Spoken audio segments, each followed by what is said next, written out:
आगे प्रश्न उठता है कि आत्मा नित्य शुद्ध ही है, अनित्य शुद्ध नहीं। इस वचन में अस्ति नास्ति अनेकांत हो गया। आपका अभिप्राय क्या? क्या एक इस तरह से भी अपनी मान्यता की पुष्टि करने के लिए इस तरह का भी अनेकांत कहते हैं कि आत्मा को अस्ति और नास्ति अनेकांत हो गया। या आत्मा नित्य शुद्ध ही है, अनित्य अशुद्ध नहीं। तो शुद्ध ही है ये अस्ति हो गई, और अनित्य अशुद्ध नहीं है ये नास्ति हो गई। ऐसा ये अनेकांत हो गया। आपका अभिप्राय क्या? समाधान: नहीं, इसको अनेकांत नहीं कहते। आलाप पद्धति के अनुसार द्रव्य स्वद्रव्य स्वक्षेत्र स्वकाल स्वभाव की अपेक्षा सत है। समझ में आया ना? अस्थि रूप है, अकेले द्रव्य से अस्थि रूप है ऐसा नहीं। क्या?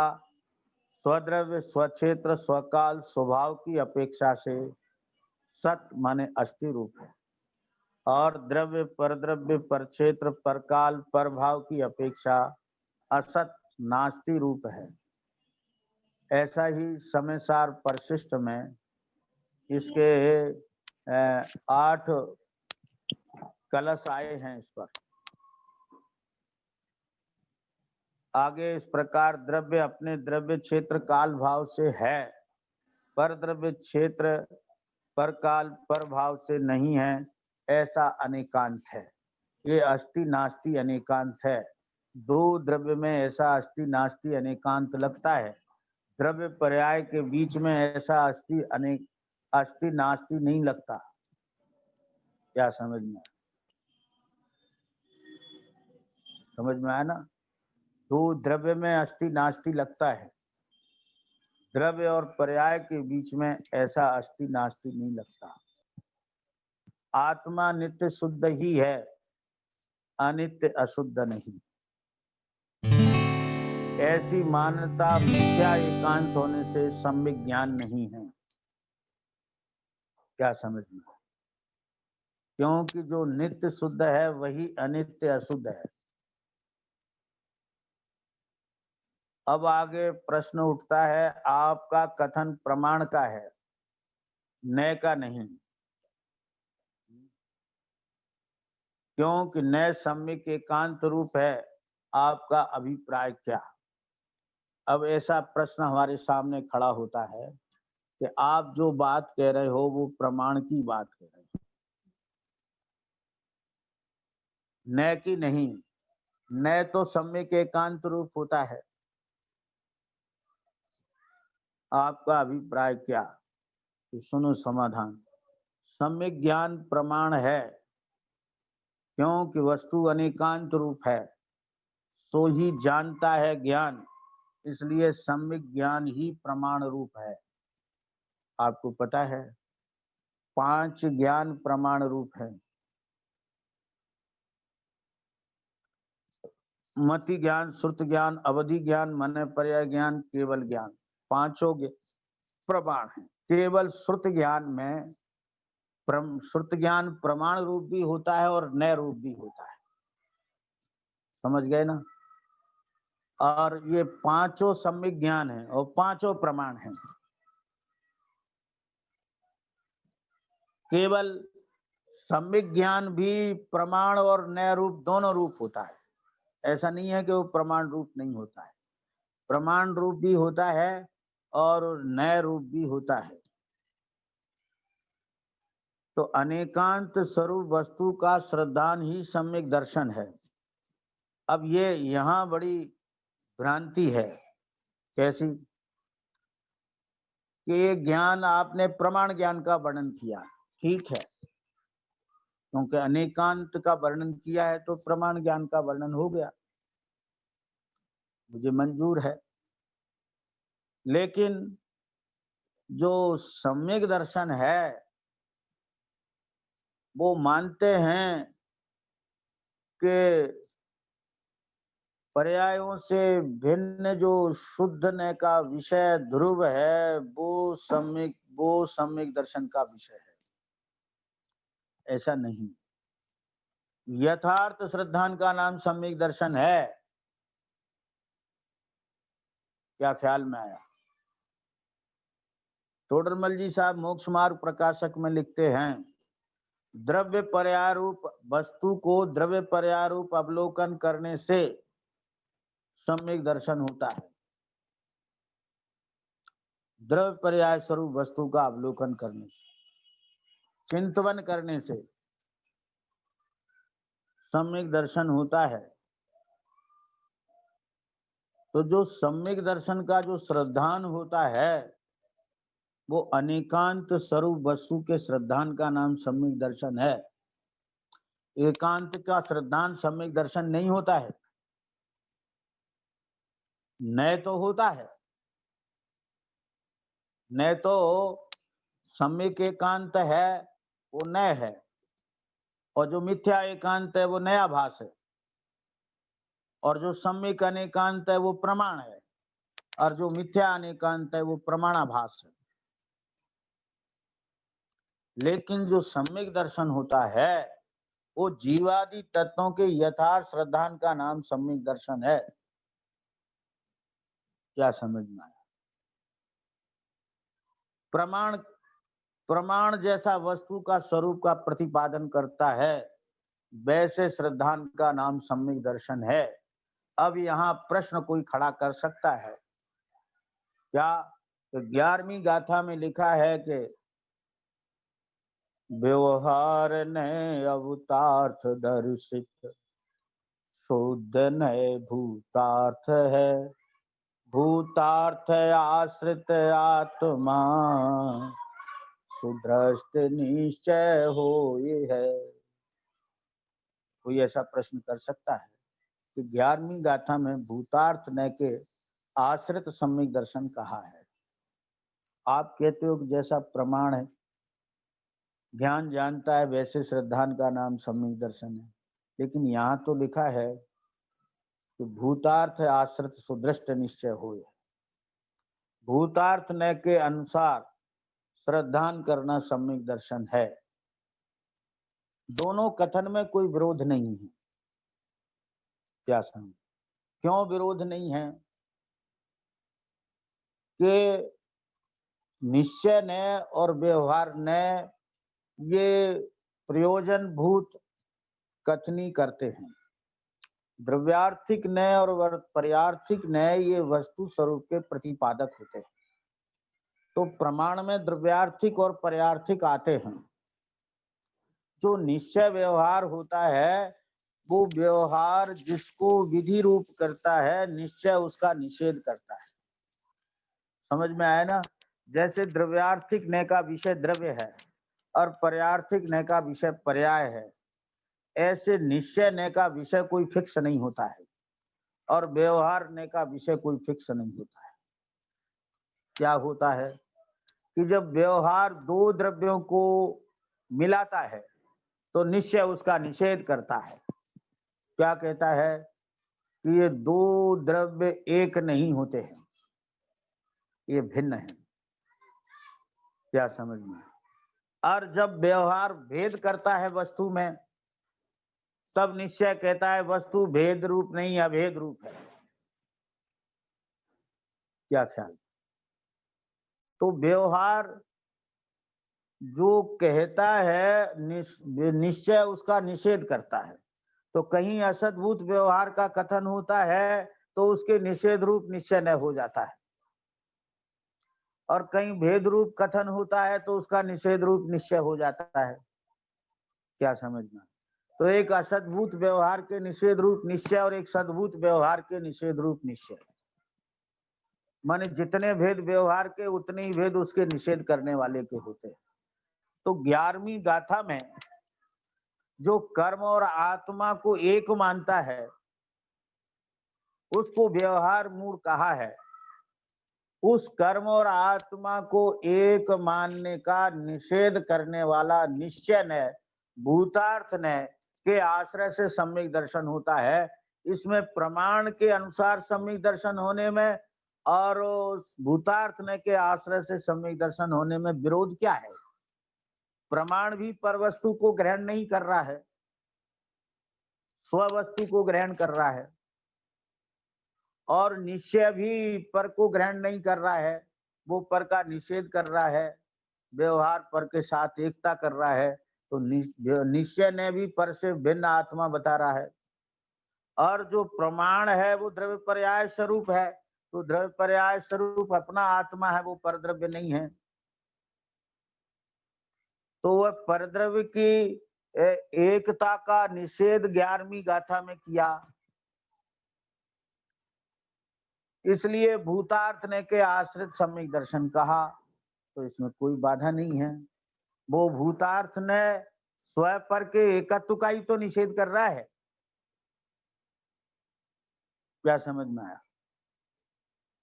और यहाँ जो प्रमाण है वो परद्रव्य को ग्रहण नहीं कर रहा है कि पर पहले ही बताया कि सम्यक ज्ञान क्या, कि जो परद्रव्यों से भिन्न अपने गुण पर्याय रूप आत्मा को जानता है, उसका नाम सम्यक ज्ञान है।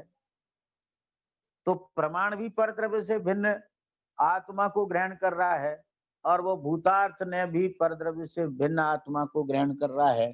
तो अगर भूतार्थ ने के आश्रित सम्यक दर्शन 11वीं गाथा में कहा है, और यहाँ कहते हैं कि प्रमाण जैसा कहता है और वैसे श्रद्धान का नाम सम्यक दर्शन है, तो इसमें विरोध क्या है? कुछ भी विरोध नहीं है। क्या समझ?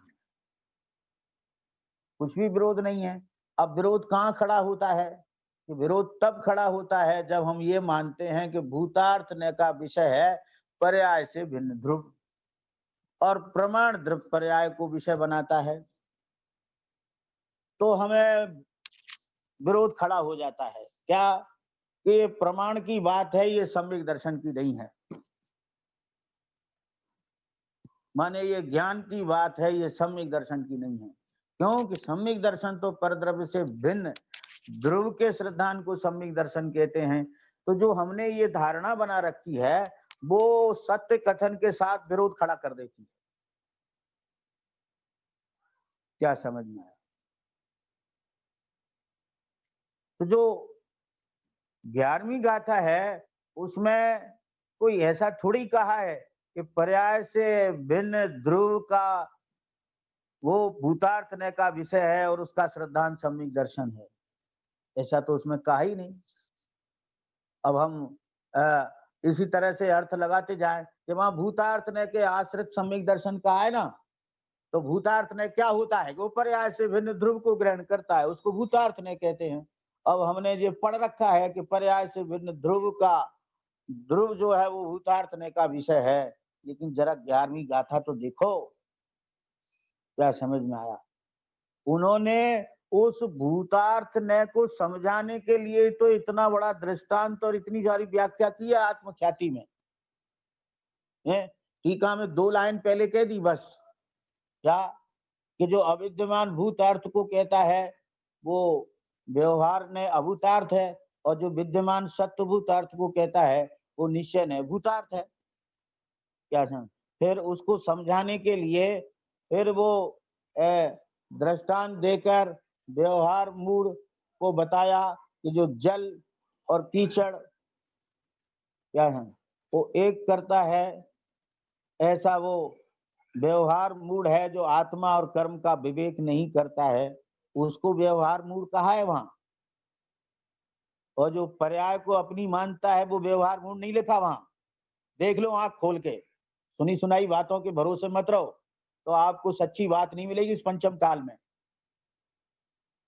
क्या ख्याल में? आप 11वीं गाथा खोल के पढ़ो और देखो कि उसमें किसको व्यवहार मूड कहा है, कि जो कर्म और आत्मा का विवेक नहीं करता है उसको व्यवहार मूड कहा है। उसको व्यवहार मूड नहीं कहा कि जो पर्याय को अपनी मानता है। क्या ख्याल में? और उसको सम्यक दृष्टि नहीं कहा जो पर्याय से भिन्न ध्रुव को ध्रुव का श्रद्धान करता है, उसको सम्यक दृष्टि नहीं लिखा वहां। क्या ख्याल में? जरा समझने की कोशिश करो। हमारी बात चलती धारा से अलग है, लेकिन शास्त्र से आप मिलाकर देखो कि हम जो कह रहे हैं वो 11वीं गाथा में लिखा है कि नहीं लिखा है, और जिसका हम निषेध कर रहे हैं वो दिखाओ 11वीं गाथा में कहाँ लिखा है। प्रवचनों में तो मिल जाएगा आपको क्या कि सब व्यवहार वो तो पर्याय ही व्यवहार है, इसलिए व्यवहार अभूतार्थ है, माने पर्याय अभूतार्थ है। लेकिन ऐसा लिखा कहाँ है 11वीं गाथा में? क्या ख्याल? तो सत्य कैसे मिलेगा आपको? जरा समझने की कोशिश करो। तो भूतार्थ ने के आश्रित सम्यक दर्शन है, और प्रमाण जैसा वस्तु का स्वरूप प्रतिपादन करता है, और वैसे श्रद्धान का नाम सम्यक दर्शन है। इन दोनों कथनों में कोई विरोध नहीं है। क्या समझ में आया? तो क्या बात चल रही थी कि अनेकांत स्वरूप वस्तु का श्रद्धान ही सम्यक दर्शन है। अब दूसरा जवाब है, प्रमाण से नयों की उत्पत्ति होती है। क्या ख्याल में आया? ये धवला पुस्तक में लिखा है। अपन ने तो प्रमाण को और न को इतना अलग कर रखा है कि प्रमाण की बात को किसी ने मुख्य किया तो वो तो मिथ्या दृष्टि हो गया। क्यों? तो प्रमाण तो पर्याय को शामिल करता है ना, और इसकी तो प्रमाण दृष्टि है, माने मिथ्या दृष्टि है। पता है आपको, छठवीं गाथा की टीका के भावार्थ में जयचंद जी छाबड़ा ने लिखा है, प्रमाण दृष्टि का फल वीतरागता है। और हमें प्रमाण का कथन करने वाला मिथ्या दृष्टि दिखाई देता है। क्या कि अरे प्रमाण तो पर्याय को शामिल करता है ना। तो हमने ये मान रखा है कि पर्याय को द्रव्य में मिलाना मिथ्यात है, इसलिए हमें प्रमाण के श्रद्धान का भी वो भी मिथ्यात लगता है। लेकिन छठवीं गाथा के भावार्थ में ही जयचंद जी छाबड़ा ने लिखा है, प्रमाण दृष्टि का फल वीतरागता है। जिसको तुम रिजेक्ट करते हो उसका फल वीतरागता है। प्रमाण दृष्टि को आप क्या समझ रहे हो हैं? और ये नए कहां से आते हैं? देखो क्या लिखा है धवल में, प्रमाणों से नए, प्रमाण से नयों की उत्पत्ति होती है। प्रमाण से नए की उत्पत्ति कैसे होती है? कि प्रमाण के विषयभूत वस्तु में नए प्रवृत्ति करता है। प्रमाण की विषय रूप वस्तु है द्रव्य पर्यात्मक, तो उसमें द्रव्य को विषय करता है वो द्रव्यार्थिक में, और पर्याय को विषय करता है वो पर्यार्थिक में। तो इसलिए प्रमाण से नयों की उत्पत्ति होती है, क्योंकि वस्तु के अज्ञात होने पर उसमें गौड़ता और मुख्यता का अभिप्राय नहीं बनता है। जिसने प्रमाण से वस्तु को नहीं जाना वो गौड़ मुख्य कैसे करेगा? पहले वस्तु को समझे तब तो उसमें गौड़ मुख्य करेगा, न गौड़ मुख्य करता है। समझ में आया ना? और नए प्रयोग करना ये छद्मस्त के ज्ञान की कमजोरी है। समझ में आया ना? केवली भगवान के नए नहीं होते हैं। क्यों नहीं होते हैं? कि उनका ज्ञान इतना कमजोर नहीं होता है जितना छद्मस्तों का कमजोर होता है। छद्मस्तों का ज्ञान कमजोर क्यों होता है? कि जो घड़ी के सूक्ष्म पुर्जों को देखता है ना, वो क्या करता है कि एक आंख बंद कर देता है, और एक आंख पर भी वो लेंस लगा लेता है और तब देखता है। तो हम पूछते हैं कि एक को बंद क्यों कर लेता है? क्या आपत्ति आ रही है उसे दोनों दोनों आंखें खुली रखने में? देखे भले वो एक से, लेकिन दूसरी खुली रखने में क्या आपत्ति है उसे कि जो वो एक आंख बंद कर लेता है? तो उसकी आपत्ति ये है कि वो ज्ञान एक आंख में ही पूरी तरह से लगेगा तो ही वो सूक्ष्म पर्दों को देख पाएगा। अगर दूसरी आंख खुलेगी तो वो ज्ञान उसमें बट जाएगा, तो वो उसके सूक्ष्म पुर्जों को नहीं देख पाएगा। समझ में आया ना? इसी प्रकार छद्मस्त के ज्ञान की कमजोरी है। क्या? कि कमजोरी ये है कि जब वो नित्य स्वभाव को देखता है, तब अगर वो पर्याय की आंख खुली है तो वो नित्य स्वभाव को भली प्रकार देख नहीं सकता, उसमें एकाग्र नहीं हो सकता है। क्या समझ में आया? इसलिए वो पर्याय की आंख को बंद कर देता है, पर्याय को हटा देता है कि नहीं, पर्याय को देखने वाली आंख को बंद कर देता है। और जब पर्याय को विशेष समझने की जरूरत होती है तो द्रव्य की आंख बंद कर देता है। वो पता है आपको, प्रवचन सार की गाथा 114 में वो द्रव्यार्थिक चक्षु की जब बात करते हैं तो कहते हैं पर्यार्थिक चक्षु को सर्वथा बंद करके, खोल के नहीं, बंद करके। और जब पर्यार्थिक चक्षु की बात करते हैं तो द्रव्यार्थिक चक्षु को सर्वथा बंद करके। क्या था? तो क्यों करता है बंद? ये छद्मस्त के ज्ञान की कमजोरी है। क्या? कि जब नित्य स्वभाव में को इसे एकाग्र करना है तो पर्याय और भेद की ओर देखेगा तो इसकी वहां एकाग्रता नहीं हो पाएगी, इसलिए इसको बंद ही करना पड़ेगा, माने गौर करना पड़ेगा। और जब पर्याय की विशेषताओं को समझना है तब द्रव्य को गौड़ ही करना पड़ेगा, तभी समझ पाएगा। ये ज्ञान की कमजोरी है। लेकिन एक बात समझ लो ना, क्या कि ये वस्तु को द्रव्य पर्यात्मक समझेगा तब तो गौड़ मुक्ति करेगा, और वस्तु को द्रव्य पर्यात्मक समझा ही नहीं तो गौड़ मुक्ति क्या करेगा? लिखा है वस्तु के अज्ञात होने पर उसमें गौड़ और मुख्यता का अभिप्राय नहीं बनता है, इसलिए प्रमाण से नयों की उत्पत्ति होती है। क्या?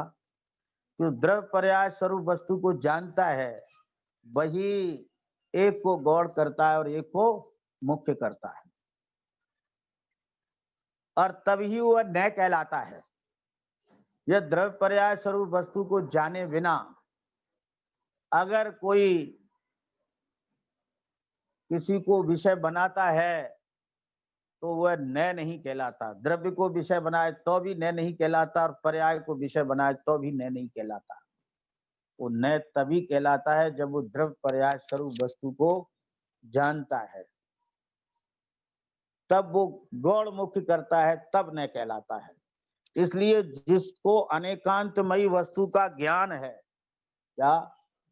जिसको अनेकांतमयी वस्तु का ज्ञान है वही प्रयोजन बस कभी सामान्य को मुख्य करता है और कभी विशेष को गौड़ करता है।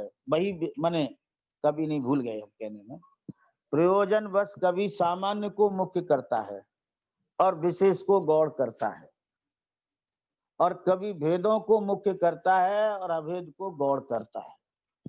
वह सम्यक एकांत रूप न होता है। श्रद्धा में गौड़ मुख्य नहीं होता है, जैसे प्रमाण में गौड़ मुख्य नहीं होता है, ऐसे ही श्रद्धा में भी गौड़ मुख्य नहीं होता। अनेकांत स्वरूप वस्तु को जानने वाले ज्ञान को प्रमाण कहते हैं, और अनेकांत स्वरूप वस्तु के श्रद्धान का नाम सम्यक दर्शन है। क्या समझना?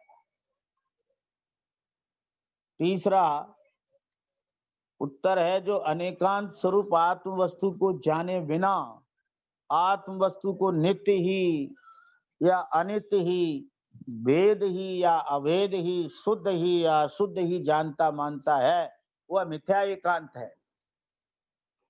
सम्यक एकांत क्या है? कि जो अनेकांत स्वरूप वस्तु को जानता है और फिर उसमें एक को मुख्य करता है, एक को देखता है, दूसरे को नहीं देखता, माने नित्य को देखता है, अनित्य को नहीं देखता,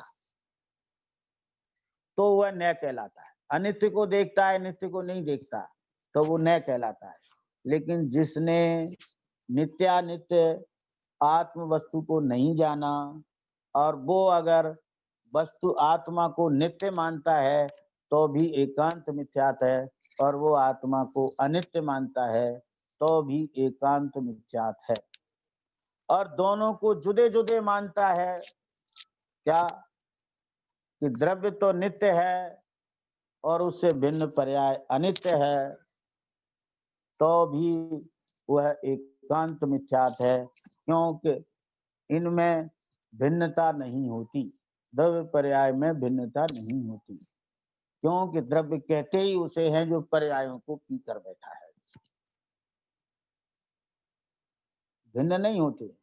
जब वो अभेद को देखता है तो उसके पर्याय भेद गौड़ हो जाते हैं, वे दिखते नहीं हैं, होते हुए दिखते नहीं हैं। और जब भेद देखता है, माने पर्याय देखता है या गुण देखता है, तब वो अभेद अखंड द्रव्य नहीं दिखता है तो पर्यार्थित नहीं होता है। क्या समझिए? तो नहीं दिखना अलग बात है, नहीं मानना अलग बात है। क्या समझे? वो नहीं मानना मिथ्यात है और नहीं दिखना नय है। नित्यानित्य स्वरूप, भेदाभेद स्वरूप, एक अनेक स्वरूप वस्तु को जानना, मानना, फिर एक को देखना, एक को देखना, अनेक को नहीं देखना, तो नय हो गया। नित्य को देखना, अनित्य को नहीं देखना, तो नय हो गया। अनित्य को देखना, नित्य को नहीं देखना, तो नय हो गया। लेकिन अगर उसमें भिन्नता कर दी तो फिर नयाभास हो जाएगा, फिर नय नहीं रहेगा। क्या? इसलिए ये समझने की जरूरत है। अब अगला प्रश्न आगे चलेगा कि आज की चर्चा यही अनेकांत स्वरूप अपने आत्म वस्तु की पहचान हो, इसी अभिप्राय से आज का ये वक्तव्य विराम देता है।